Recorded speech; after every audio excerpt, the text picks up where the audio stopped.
scam. Exactly.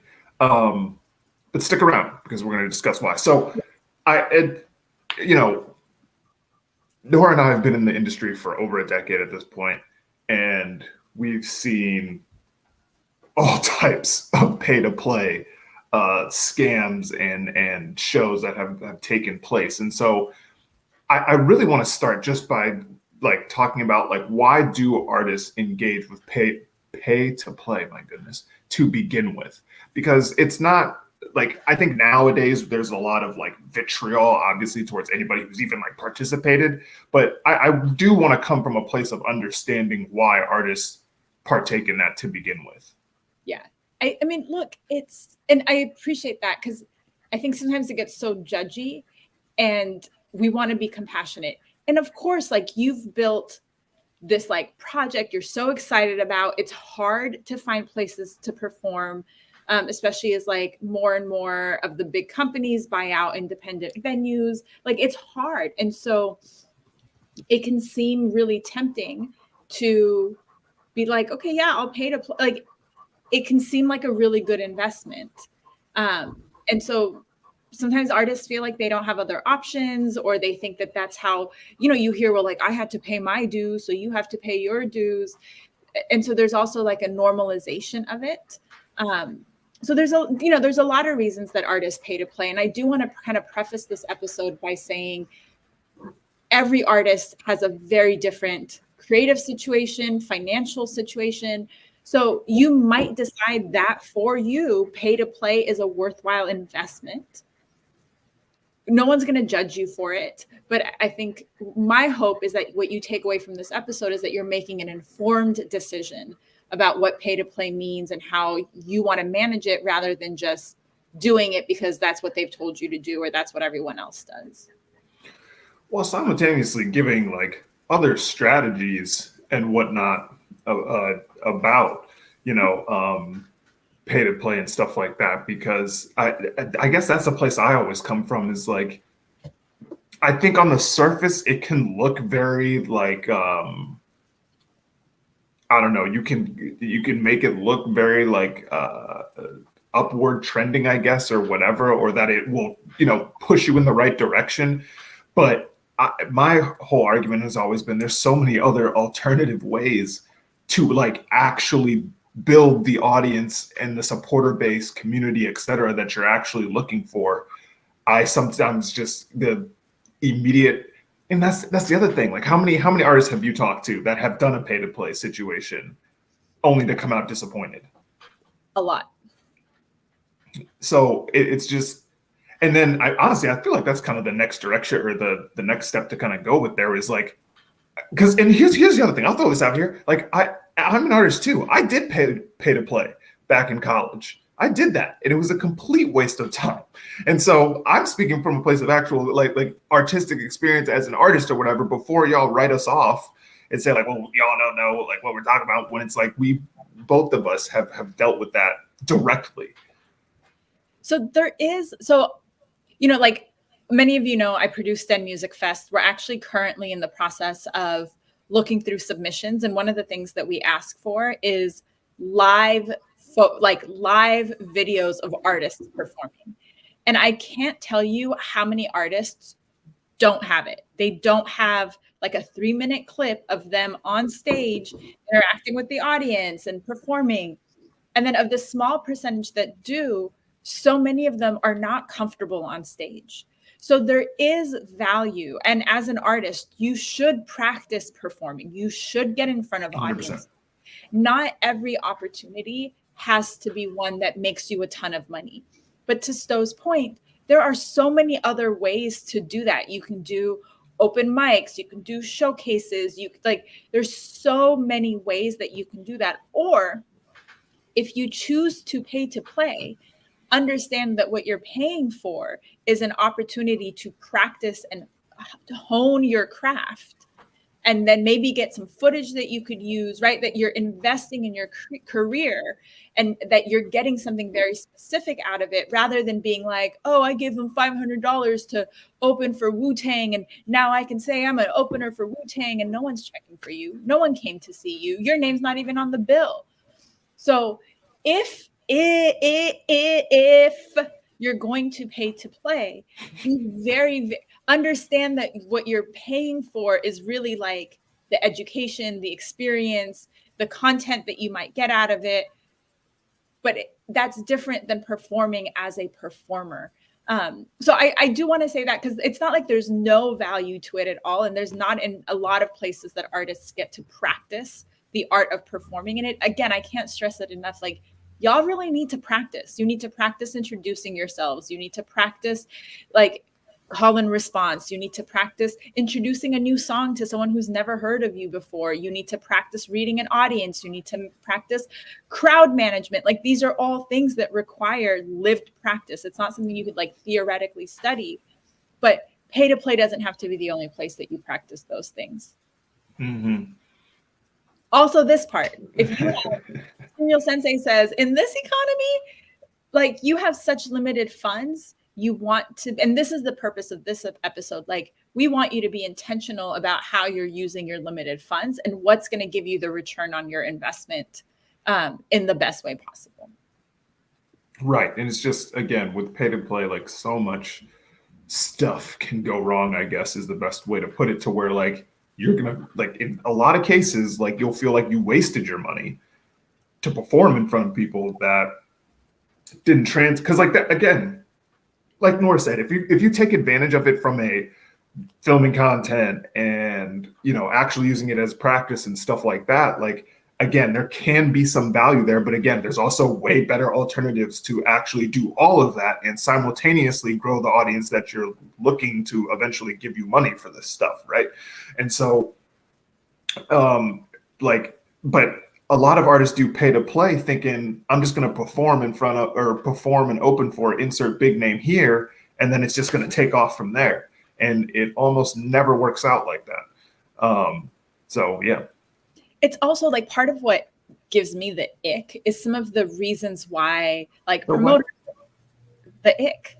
Like, the ick, yep. Like, oh, it is the ick, though, is the reasons or excuses that producers or event producers or like promoters will give to try to justify pay to play. And it's wrong. Like, I've heard producers say, well, or like event producers say, like, oh, I'm taking on all the costs of the event.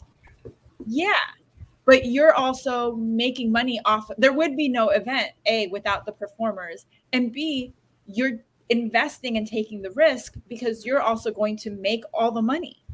If you don't want to, like, if you don't want to take the risk, then give me equity or give, you know, like, so that part of it is like, I think this is common.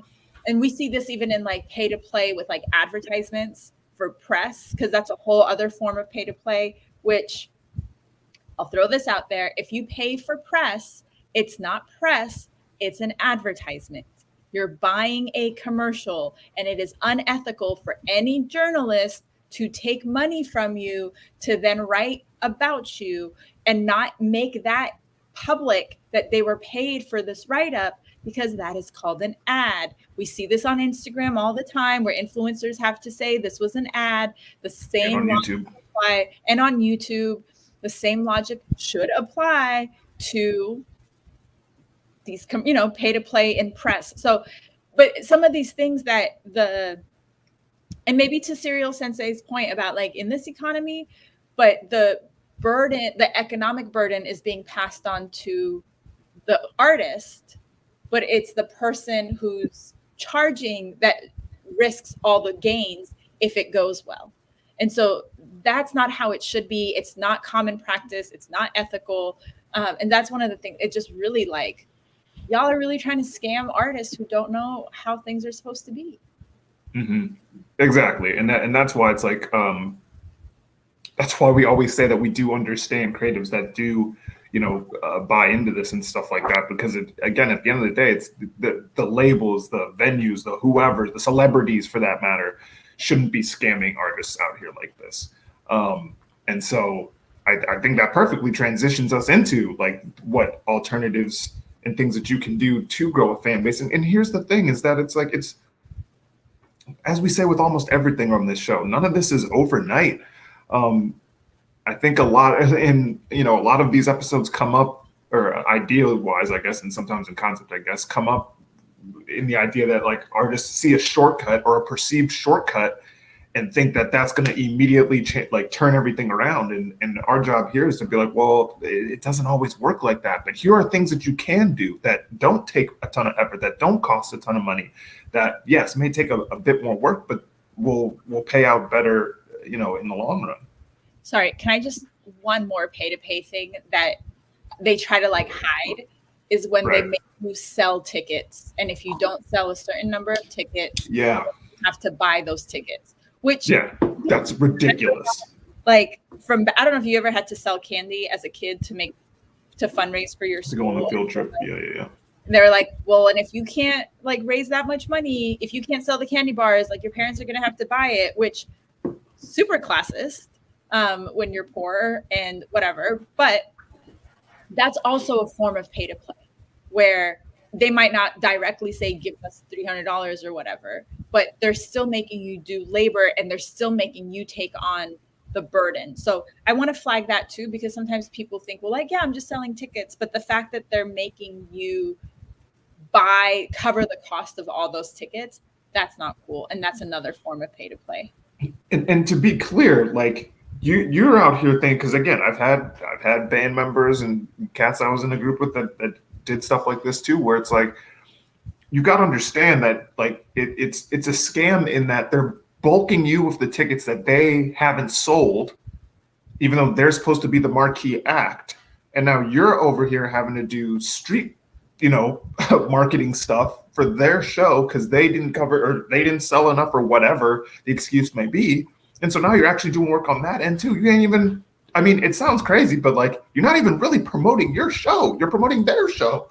And so it should never be like that. And it still happens to this day. It is unbelievable. Like sometimes I really, exactly like Serial Sensei said, they're making you do their job. That's legit. That's like 1-to-1. Like you're now their promoter, like, and doing all this labor and stuff like that. Even from a social media, it's even more messed up now that social media has taken over and stuff like that. So like, don't fall for that stuff. It's not. Yeah, go ahead. Sorry. No, I didn't mean to cut you off.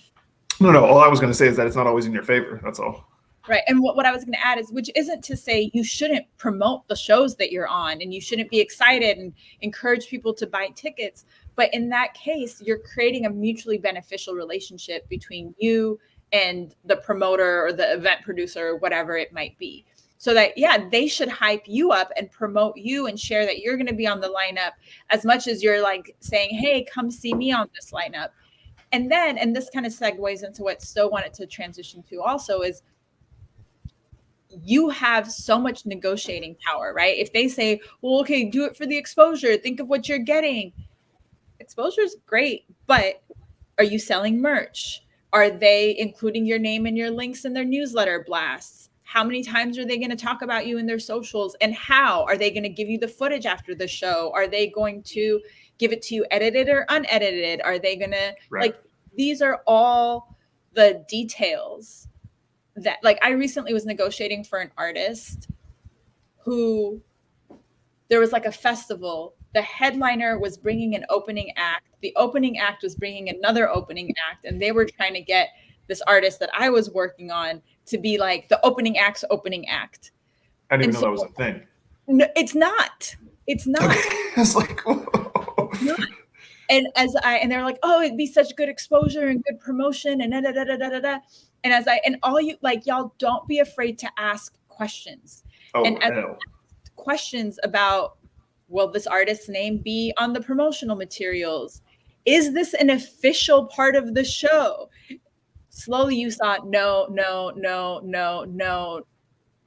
Well, there's no like, what benefit is this? What are we doing here? Yeah. It's because it's some big headliner and you get to say you like, it's not enough, right? To just say you were able to do something. It's not actually going to give you the return of actually doing the thing that you're claiming to do and building the fan engagement and all of that kind of stuff. So I want to, I think that's important to think about too, is negotiate and ask for things that you do want. Be specific about that and don't be afraid to ask questions. And if you find that you're working with a promoter ask them, is everybody pay to play, or are you selecting certain artists? That's another one. That's a really good one. Oh my God, I hate that one, when they're paying some artists and not paying others, and charging some artists, and it's arbitrary and pick or choose. And the fees are different. They're paying some one amount, others are not. Like, I hate that shit. It's so sketchy.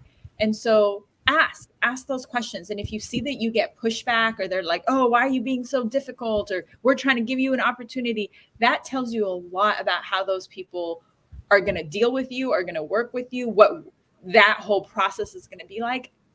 And then you can make an informed decision. And that's all, again, I keep saying this, but that's all I want y'all to be able to do, is to make an informed decision about whether pay to play is right for you and your goals and where you're at in your career.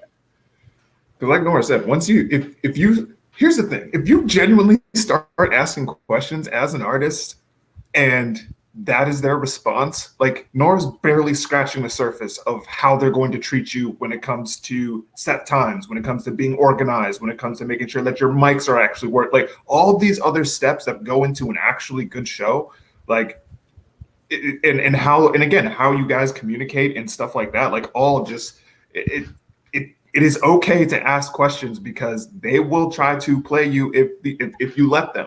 It sucks to say that, but like, it's true. There are enough scammers out here preying on artists, and just using names and stuff like that to have y'all front their bill. Like, that's insane. And so that, again, that's why we're really passionate about pay to play. Like, you could probably look through, we probably have posts and even if you go through our past episodes, we've talked about pay to play and stuff like that before. It's ridiculous. It's unnecessary. And again, there are other ways that you can get in front of your audience and actually have a good experience that doesn't require you doing someone else's freaking job. We have a whole episode, actually, and I can't remember what number it is, of things that as artists you should not pay for. Right. And I highly recommend. And it's funny because people get really defensive. That episode came out of a tweet that I sent that kind of went viral, and people got really defensive and upset, which I think is interesting to have a conversation around. But there are things, and we actually have an episode coming up about things that you should pay for. So if you have questions about that, or you're like, well, should we pay for this? Should we not? Let us know in the comments, or in the chat right now, or in the comments below. And while you're there, drop a like, and hit the subscribe button. You like how I did that transition? That was perfect. I didn't even know I was going to do it, because those kinds of things help people see our episodes more. And the more people see these episodes, then the more we normalize this way of thinking, right? Like, the more people hear this and say, oh, there is another way. It's okay for me to ask questions. We start to create like a new normal in the music business. So that's what your like does, and that's what your share does. But tell us in the comments about your own pay to play stories, about what worked, what didn't work, but also in that episode that we've got coming up around what are things that you should pay for. And if you have questions, we'll answer them. I think it's in like 2 episodes from now, but I can't remember. Yeah, something like that. Episode 61 is things musicians should pay for. It's actually one of our more popular episodes. Should not pay for. Should never pay for. I'm sorry, that's what it says. Should never pay for. My bad, my gosh. Yeah, that's episode 61. Definitely check that out, because we discussed pay to play and a bunch of other things that we've just seen throughout our time in the music industry that you really just shouldn't even bother. And again, it really goes back to like making sure that you're actually, investing in what's going to actually push you in the direction that you want to. And it's just like, if you only have X amount of money, like putting in that all, or a majority of that, into pay to play just does not make sense. And you don't get that return on investment like that. That much I can pretty much guarantee. And so, because the other part of that is, one, if you're not if you haven't practiced performing, you're going to get on stage and do what? So like, allow yourself to practice in less like high risk, high investment situations. But also, if you don't have the infrastructure, right? Your website, your newsletter, your merch, your call to action, you're going to get on this stage that you paid so much money for, you're going to perform. And then what? Is do you want an out, like a like out of that? Is that what you're hoping for? Are you hoping for followers? Do you think some like record label exec is going to be in the room and be like, wow, like we've discovered Sto and now he's going to be the next superstar?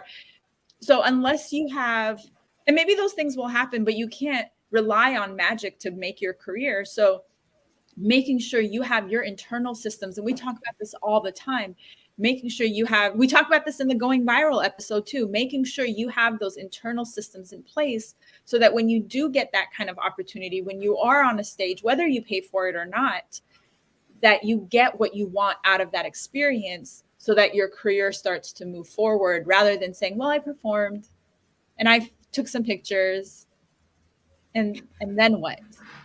Right. Like, even if you like, even in like kind of what I consider to be a best case scenario, you get, even if you get like 200, 300 followers out of it, like, okay, like, oh, great. 15% of those people are not going to see what you post anyway. So, or I'm sorry, 85% of those people are not going to see what you post anyway. And so it's like, it is important to have all that stuff ready to go so that when you have your inevitable successful moment, you can take advantage of it versus having it pass and then wondering when the next one's going to come. So too long, didn't read, don't pay to play. If you really, really, really, really, really want to pay to play, think about what you want out of it and be strategic and intentional about it. And there's so many ways, so many other things that you could be doing and investing in, especially if you're early in your career, that are probably going to give you a bigger outcome. And a lot of those things we've covered, and I don't mean to be like, go watch our other episodes, but there's no magic ants. Like it's, it's the same things we talk about all the time. It's putting yourself out there. It's telling your story. It's engaging with your fans. It's connecting to an audience. It's speaking up about things that matter in the world. It's all those like mundane kind of like everyday things that are really going to make the difference in the long run. Like, I think sometimes people think it's like, you remember that game Chutes and Ladders, and you could just like slide up, or you just either fly up the ladder or slide down the slide. Yeah. There's no shortcuts. Yeah. Again, between like, here's the other thing I'm realizing, like, y'all don't be out here applying to festivals or shows or going to venues or any of that. I talk to so many artists who are just kind of waiting for somebody to come and scoop them up. And it's just like, in this day and age of music, especially where artists are everywhere, like, you got to get active. Because again, like, the scammers and stuff like that, they're waiting for artists like y'all that are hoping that you can just kind of pay somebody real quick, get on stage for a second, and then boom, you're out of there. Like, they hope that that's what you're thinking, because that it's so easy to take advantage of artists when they have that mindset. But you have to understand it takes a second to submit those applications, to go talk to a venue owner, for the love of God, grab some of your peers, and then go to some of these places. So then you already have a set ready to go. No pay to play required. Instead, you're getting the bag. There's so many other ways. It's just we cannot be relying on these shortcuts that aren't even really shortcuts, because that's the thing. That thing that you think is a shortcut is actually gonna tell you back. That's the part, is like, you got to do the groundwork. And so as you were talking, what I was thinking about is like, really what you're paying for is you're paying for someone to come to you and offer you like a stage, rather than you doing the work of meeting with a promoter, reaching out to a booking agent, of going to like a local venue. And look, the local bookstore in my neighborhood has at least 2 comedy nights a night. And that's because some comic reached out to them and said, hey, can I host an open mic here? And that place is packed. And people and comics go and they work out their shit and they practice. So you have to think about, what are places that I could go and be in community to do these events so that you can get out there. And I can't, like, Google music festivals. That's it. Like, see and apply. It's there. And again, I'm going to plug Den Music Fest because we're actively accepting submissions for vendors, for speakers, and performers. We don't ever charge you to submit. That's another thing. Sometimes people will be like, you got to pay $65 to submit, which I also think is no. You also don't do that. But and shame on y'all that are doing that, by the way. That reminded me of a very specific festival, and I called them out, and we had a whole interaction about it. But we won't name names. I think I know who you're talking about. You probably do, because you and I were there. Okay. Yep. Yeah. Which is also part of why we do Den Music Fest explicitly as a response to that festival and festivals like that. So we're never going to charge you to submit. We're never going to charge you to perform. And so submit, perform, like put yourself out there, because there's places that want the art that you're offering, but you have to do your part in finding them. Exactly. Bingo. All right. Perfect. Look at that. Nailed it. First try. Yo, thank you all for joining us on Office Hours. If you really liked what you heard, hit the like button, please. It really helps us get in front of more people that need this information. That's the reality of the situation. But also share this on your timeline. Please put this on your timeline. Share it with your artist group. Put it literally, if this helped you. Yeah. Share it everywhere. And so that other artists, and not even just artists, but creatives can see, that pay to play, it's unacceptable. You should be getting paid for your talents and stuff like that. And if you're going to take the chance to perform and whatnot, like there's so many other ways to actually have a good experience that actually helps you grow the way that you want to grow. So, we appreciate you all for coming through. We'll be back in 2 weeks. I have no idea what the episode's about, but we got some really good ones actually coming up. So, thank you all for watching. I don't know, Nora, if you want to plug anything else. It's investing in yourself. Oh, actually, that's our next episode, is things that you should pay for. That is the next episode. Okay. Oh, you know what? I got it on the note card. I wasn't paying attention. But yeah, next episode. Exactly. So you can come right back. You watch these back to back, flow right into the next one, what you should be paying for. We'll be back in 2 weeks. Bye.